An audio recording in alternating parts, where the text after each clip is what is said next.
জলবায়ু পরিবর্তন, রাসায়নিক নির্ভর বাজার ব্যবস্থা আর একক ফসল চাষ এই তিন চাপে সংকটে পড়েছে বর্তমান কৃষি। এই সংকট থেকেই মানিকগঞ্জ সদর উপজেলার জয়নগর গ্রামের কৃষকেরা খুঁজছেন নতুন পথ।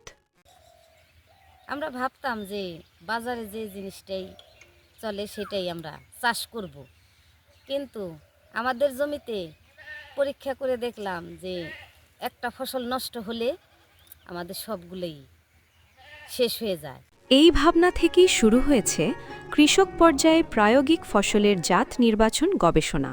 আমরা এইগুলা অনেক আগে থেকে এইগুলো আমি দেখতেছি। এখন ধরুন অনেক জাতগুলো হারায় যাচ্ছে, সেজন্য আমি চাচ্ছি যে এই জাতগুলো যদি আমি একটা যদি অল্প অল্প করে বুনে রাখি, তাহলে এই জাতগুলো আমার টিকে থাকবে।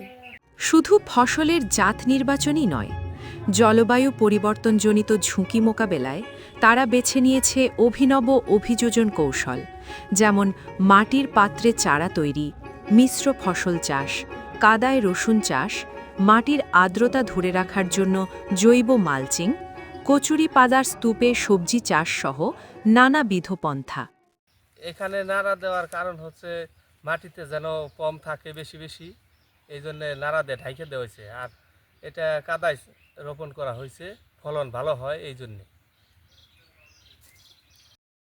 ফসলের পোকা ও রোগবালাই দমনেও বেছে নিয়েছে বিভিন্ন ধরনের প্রাকৃতিক উপায়। পোকামাকড় ধরবো না, এই জন্য আমরা আলুকে সাইডে করছি। কৃষক পর্যায়ে ফসলের এই ধরনের গবেষণায় সহায়তা করছে বেসরকারি গবেষণা প্রতিষ্ঠান বার্ষিক। এই গবেষণা বিষয়ে জানতে চাইলে বার্ষিক কর্মকর্তা জানান, কৃষকের জ্ঞানকে শক্তিশালী করা।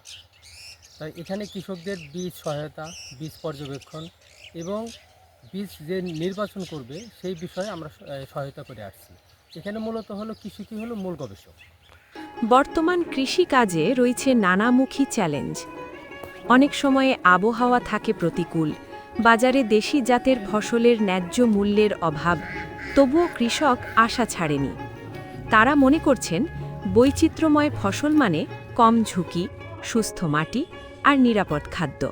বেসরকারি গবেষণা প্রতিষ্ঠান বার্ষিকের সহায়তায় গ্রামের নারী ও পুরুষ সম্মিলিতভাবে গড়ে তুলেছে এগ্রো ইকোলজি শিক্ষণ কেন্দ্র। এই জয়নগর, বেগমনগর, মান্তা এলাকার লোকজন এসে দেখে যে আমি জৈব সার দিয়ে, গোবর সার দিয়ে বালাইনাশক তৈরি করে কিভাবে বিষ না দিয়ে ওই জৈব বালাইনাশক স্প্রে করে দিচ্ছি, পোকা দমন হচ্ছে, আর ওই জৈব সার দিয়ে কিভাবে তৈরি করতেছি।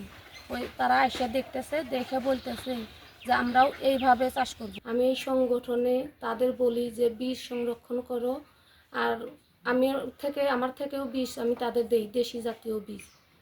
মূল কথা হলো, এই উদ্যোগ সফল করতে সবাইকে যুক্ত হতে হবে, কৃষক, ভোক্তা ও নীতি নির্ধারক।